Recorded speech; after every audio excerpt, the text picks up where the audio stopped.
Assalamualaikum warahmatullahi wabarakatuh. Kembali lagi di video tentang statistika bivariat. Di video kali ini, kita akan membahas materi 1.3 yaitu korelasi linear dan koefisien determinasi beserta soal dan pembahasannya. Saya, Jihanadina Nurhaliza, akan menemani Anda dalam pembahasan materi kali ini. Jadi apa sih itu korelasi linear sederhana? Korelasi linear sederhana adalah metode statistik yang digunakan untuk mengukur kekuatan dan arah hubungan antar dua variabel. Koefisien korelasi yang biasanya disebut sebagai koefisien korelasi Pearson adalah nilai yang menunjukkan kekuatan dan arah hubungan antara dua variabel. Nilai koefisien ini berkisar antara -1 hingga +1 dan dilambangkan dengan huruf R. Berikut ini terdapat tabel dengan nilai kriteria koefisien korelasi beserta tingkat korelasinya. Dari rentang nilai -0,199 hingga kurang dari 0 atau 0 hingga kurang dari 0,199 memiliki tingkat korelasi sangat lemah.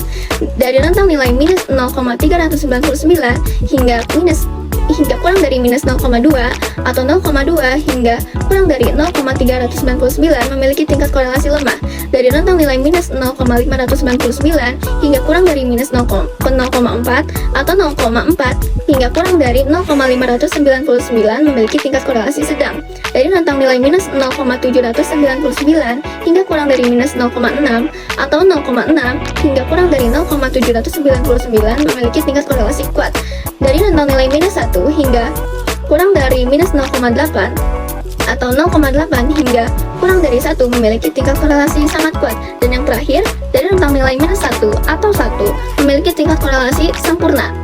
Yang kedua, di sini terdapat rumus korelasi linear sederhana yang dijabarkan dalam N dikali sigma dari X kali Y dikurang sigma dari X dikali sigma dari Y, lalu dibagi akar dari N dikali sigma dari X kuadrat dikurang sigma dari X dikuadratkan, lalu dikali N dikali sigma dari Y kuadrat dikurang sigma dari Y lalu dikuadratkan. Dengan keterangan N sebagai jumlah pasangan data, sigma dari X sebagai total dari variabel X, sigma dari Y sebagai total dari variabel Y, sigma dari X kali Y sebagai total hasil kali dari X dan Y, dan sigma X pangkat 2 dan Y pangkat 2 sebagai kuadrat dari total masing-masing variabel. Lanjutnya, apa sih itu koefisien determinasi? Jadi, koefisien determinasi yang biasanya dilambangkan dengan R besar kuadrat adalah suatu ukuran yang digunakan untuk mengetahui seberapa besar pengaruh variabel independen terhadap variabel dependen dalam model regresi. Koefisien determinasi memiliki nilai antara 0 sampai dengan 1. R besar kuadrat digunakan untuk menilai seberapa pengaruh model memprediksi nilai variabel dependen berdasarkan nilai variabel independennya.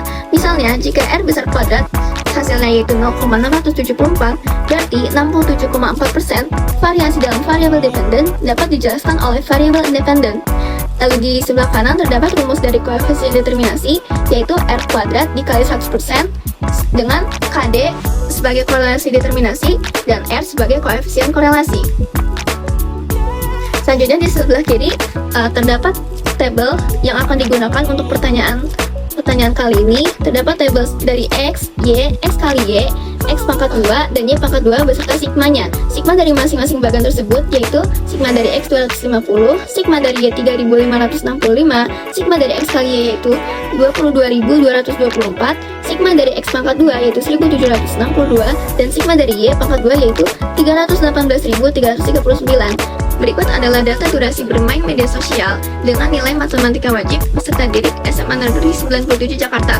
Untuk pertanyaan pertama, berdasarkan data tersebut, apakah terdapat korelasi antara durasi bermain media sosial dengan nilai matematika wajib peserta didik? Jika ada, termasuk apakah korelasi tersebut? Lalu untuk pertanyaan kedua, seberapa besar pengaruh korelasi tersebut? Selanjutnya kita akan mencari nilai dari korelasi linear sederhana. Seperti yang telah dijelaskan sebelumnya, kita akan menaruh angka-angka tersebut sesuai dengan rumusnya, yaitu yang pertama 40 dikali 22.224 yang hasilnya yaitu 888.960 dikurang 250 dikali 3.565 yaitu 891.250 dibagi akar dari 40 dikali 1.762 yaitu 70.480 dikurang 250 dikuadrat, yaitu 62.500 dikali 40 dikali 318.339 yang hasilnya adalah 12.733.560 dikurang 3.565 kuadrat yang hasilnya adalah 12.709.225. Dari perhitungan tersebut diperoleh nilai minus 2.290 dibagi akar dari 7.980 dikali 24.335. Dari perhitungan di atas juga kita memperoleh nilai dari akarnya, yaitu akar dari 194 juta di 194 juta 193.300. Lalu diperoleh nilai dari R, yaitu minus 0,164. Berdasarkan data di antara durasi bermain media sosial dengan nilai matematika wajib peserta didik, terdapat koefisien korelasi sebesar minus 0,164.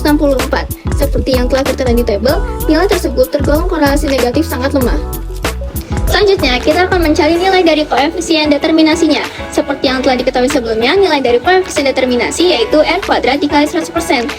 Sudah diketahui nilai dari R-nya yaitu minus 0,164. Kita masukkan nilainya lalu kita kuadratkan. Hasilnya yaitu 0,027, lalu kita kalikan dengan 100% dan hasilnya adalah 2,7%. Jadi, besar pengaruh durasi bermain media sosial dengan nilai matematika wajib peserta didik yaitu 2,7%. Lalu sisanya 97,3% ditentukan oleh variabel lain. Kami mengucapkan terima kasih kepada semua yang telah menonton video kami, serta kepada teman-teman yang telah berkontribusi dalam kumpulan data kelompok kami. Khususnya terima kasih kepada Pak Suparno atas kepercayaan yang diberikan kepada kami untuk menyelesaikan tugas ini. Atas segala kekurangan, kami mengucapkan mohon maaf. Assalamualaikum warahmatullahi wabarakatuh.